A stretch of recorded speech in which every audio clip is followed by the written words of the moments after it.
Ada sebuah krisis nih yang lagi terjadi di salah satu jalur perairan paling penting di dunia. Dan dampaknya, wah bisa terasa sampai ke kita semua. Yuk kita bedah bareng-bareng, apa sih yang sebetulnya lagi terjadi? Oke, kita mulai dari sini ya. Mungkin ada yang udah dengar beritanya, kenapa sih ada dua kapal tanker minyak punya Indonesia milik Pertamina sekarang malah tertahan di Teluk Persia, nggak bisa gerak. Nah, jawaban dari pertanyaan ini ternyata membuka sebuah cerita yang jauh lebih besar dari yang kita duga. Nah, ini dia inti masalahnya. Iran baru saja mengubah aturan main di Selat Hormuz. Mereka lah yang sekarang menentukan siapa yang boleh lewat dan siapa yang enggak.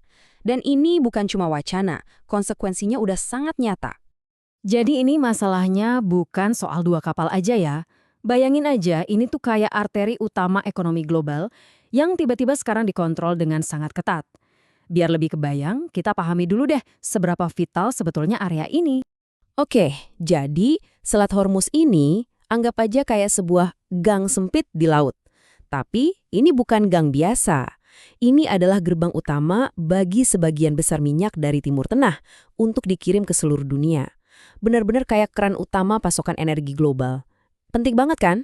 Oke, sekarang kita masuk lebih dalam. Apa sih yang sebetulnya berubah? Jadi Iran telah menetapkan dua syarat baru yang spesifik banget buat setiap kapal yang mau melintas. Yap, bener banget. Ada dua syarat utama. Dan ini bukan sekedar rumor loh. Aturan ini udah resmi dan bahkan sudah dikonfirmasi oleh Organisasi Maritim Internasional atau IMO. Terus apa artinya dua syarat ini?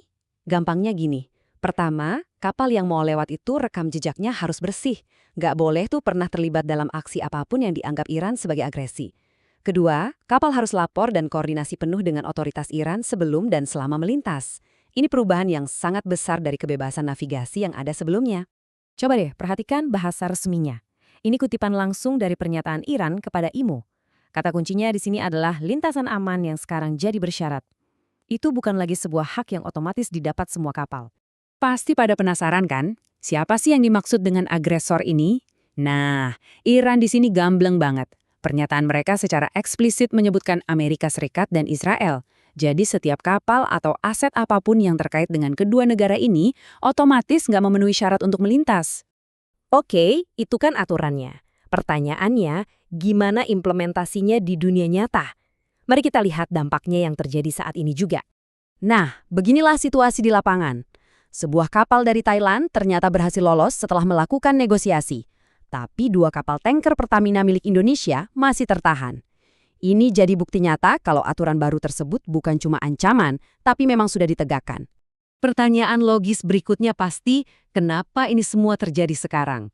Apa sih pemicunya? Kok tiba-tiba? Jawabannya ada pada eskalasi geopolitik. Aturan baru ini adalah respon langsung terhadap konflik terbuka yang belum lama ini pecah antara Iran dan aliansi AS Israel. Dan semua ini kejadiannya cepat banget loh. Konflik meletus di akhir bulan Februari. Hanya dalam hitungan minggu, Iran langsung merespons dengan memberlakukan kontrol baru ini atas Selat Hormuz. Ini adalah sebuah langkah strategis yang cepat dan tegas.